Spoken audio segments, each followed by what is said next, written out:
Salve a tutti. Oggi tratteremo l'argomento dei numeri interi. Siamo a pagina 19 del nostro libro di testo.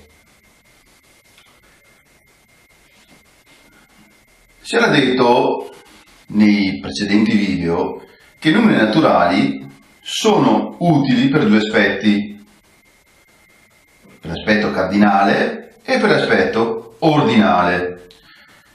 In merito all'aspetto cardinale di un numero, d'accordo, questo serve per indicare quanti oggetti ci sono in un insieme, mentre per quanto riguarda l'aspetto ordinale di un numero, questo serve per indicare l'ordine con cui si presentano gli oggetti stessi. Attenzione però, con i numeri naturali non è sempre possibile eseguire l'operazione di sottrazione, come abbiamo visto, e quindi abbiamo bisogno di introdurre questo nuovo insieme numerico. Vedremo che allo stesso modo introdurremo i numeri razionali dicendo che con gli interi non è sempre possibile eseguire la divisione. Quindi, ricapitolando, con i naturali non è sempre possibile eseguire operazioni di sottrazione e quindi abbiamo bisogno di introdurre i numeri interi. Con gli interi vedremo che non è sempre possibile eseguire l'operazione di divisione e quindi avremo l'esigenza di introdurre l'insieme di razionali. Attenzione che la divisione non è sempre possibile eseguirla anche nei naturali, d'accordo? Però in questo caso ci fissiamo l'attenzione quindi su l'operazione di sottrazione. L'operazione di sottrazione è quella che ci induce a introdurre questo nuovo insieme numerico. In particolar modo non è possibile sottrarre un numero più grande da un numero più piccolo, ovvero non possiamo avere il minuendo più piccolo del sottraendo. Facendo un banale esempio, 7 meno 9 è un'operazione che non è possibile fare nell'insieme dei numeri naturali. Noi vedremo che con i numeri interi 7 meno 9 darà come risultato meno 2. Meno 2 non è un numero naturale, meno 2 è un numero che appartiene all'insieme degli interi. D'accordo? Ecco perché abbiamo bisogno di introdurre questo insieme numerico, proprio nei casi in cui la sottrazione si abbia il minuendo più piccolo del sottraendo. D'accordo? Ci sono situazioni in cui una sottrazione di questo tipo deve essere eseguita. Nella vita reale si intende. Quali situazioni? Facciamo alcuni esempi. Parliamo per esempio di soldi, di denaro. Supponiamo di avere un conto in banca. Ritiriamo ogni mese l'estratto conto della banca, ci arriva chiaramente online, d'accordo? Questo estratto conto ci dice che abbiamo 10.000 euro in banca. Come lo si indica questo estratto conto? Con il simbolo più 10.000 euro.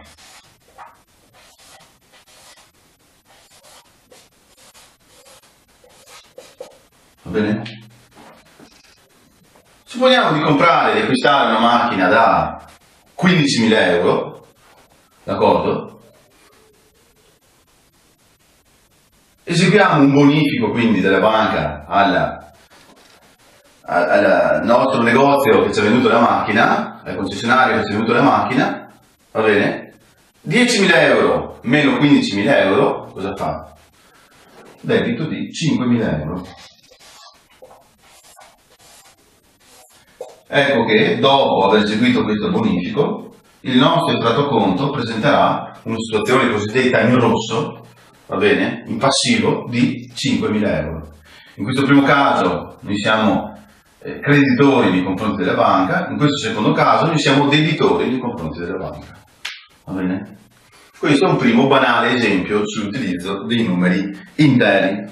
Un secondo esempio ce lo dà la temperatura. Siamo nel campo della meteorologia. Cosa significa avere più 15 gradi. E cosa significa avere meno 5 gradi? Più 15 gradi abbiamo una temperatura, oserei dire, accettabile. Con meno 5 gradi siamo sotto zero, dobbiamo vestirci, poco da fare. Fa freschetto con meno 5 gradi, d'accordo? Quindi chiaramente noi a questo punto della nostra vita abbiamo nella nostra esperienza come dire, compreso cosa significa avere una temperatura negativa sotto lo zero. Con temperatura sotto lo zero, con precipitazioni, abbiamo chiaramente cadute di neve, con temperature positive e con precipitazioni in corso abbiamo cadute di pioggia, d'accordo? Altro esempio c'è dato dalla quota altimetrica. Siamo sopra il livello del mare, diciamo che abbiamo una quota positiva. Schio è a circa più 200 metri sopra il livello del mare. D'accordo? Andiamo a fare il sub, va bene, uno sport abbastanza comune. Scendiamo di 20 metri sotto il livello del mare. Bene, diciamo che siamo scesi a meno 20. Senza dover per forza scomodare il sub, d'accordo? Fissata una quota zero del piano campagna, supponiamo di avere un parcheggio interrato, va bene, a 2 livelli, benissimo, primo livello ha quota meno 3 rispetto al piano campagna, il secondo livello si indica quota meno 6 rispetto al piano campagna. Ecco, anche qui, dal punto di vista altimetrico, si ha l'esigenza di utilizzare appunto numeri positivi e numeri negativi, d'accordo? Poi abbiamo due semplici applicazioni dal punto di vista scientifico, come ad esempio l'arretramento e l'avanzamento dei ghiacciai, va bene? Si dice che un ghiacciaio avanza, ma ormai non è più un fatto tanto reale questo, di 30 metri in 5 anni, va bene? Quindi indichiamo con più 30 l'avanzamento in metri appunto di questo ghiacciaio alla fronte, va bene? Si dice invece, molto più frequente in questi ultimi anni di arretramento globale dei ghiacciai, che un ghiacciaio arretra di meno 10 metri in un anno, va bene? Quindi un arretramento di 10 metri lo si indica quindi col numero meno 10, e anche qua meno 10 è un numero che non appartiene di certo all'insieme dei naturali, ma appartiene all'insieme degli interi. Ultima applicazione la si ha in fisica, con il parametro accelerazione, la grandezza accelerazione. Lo vedrete, se l'avete già visto, che l'accelerazione nella cinematica rappresenta la variazione della velocità nel tempo. Una macchina sta aumentando la sua velocità, passa gradualmente da 30 km all'ora a 80 km all'ora, sta aumentando la sua velocità, benissimo. In questo caso si dice che l'accelerazione è positiva. Da 80 km all'ora trova un incrocio, si sta approssimando un incrocio, rallenta fino a 10 km all'ora, benissimo. In quel caso l'accelerazione è negativa, è una decelerazione. Anche qui, quindi, abbiamo bisogno di utilizzare, di scomodare quelli che sono i numeri relativi. Va bene? Quindi per rappresentare tutte queste grandezze, supponiamo adesso di tralasciare il fatto che ho già nominato, ho già come dire, enunciato quelli che sono i numeri interi, relativi, va bene? Per rappresentare queste grandezze, i numeri naturali quindi non bastano, l'abbiamo visto. In queste situazioni quindi si usano i numeri interi relativi, bene, io li chiamerò esclusivamente interi, d'accordo? Che si scrivono utilizzando gli stessi numeri naturali, però preceduti da un segno più, se sono numeri maggiori di 0, e quindi positivi, e dal segno meno, se invece sono numeri minori di 0. Quindi negativi, d'accordo? L'insieme dei numeri interi si costruiscono quindi raddoppiando i numeri naturali, va bene? E facendo precedere ciascun numero dal segno più o meno, ad eccezione dello 0, perché lo 0 è un numero al quale non si attribuisce alcun segno, va bene? Chiameremo quindi l'insieme Z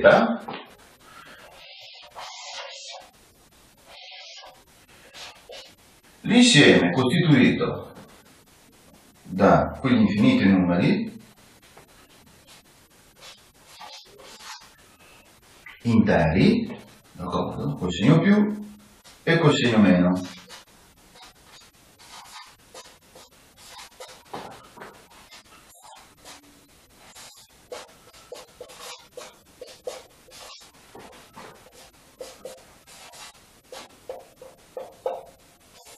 Cosa ho indicato con questi puntini? Ho indicato che verso sinistra l'insieme si espande fino a meno infinito, fino a un numero infinitamente grande e negativo. Verso destra l'insieme si espande verso un numero infinitamente grande e positivo. D'accordo? Attenzione, da questo insieme di numeri interi noi andremo a considerare separatamente l'insieme z più, d'accordo?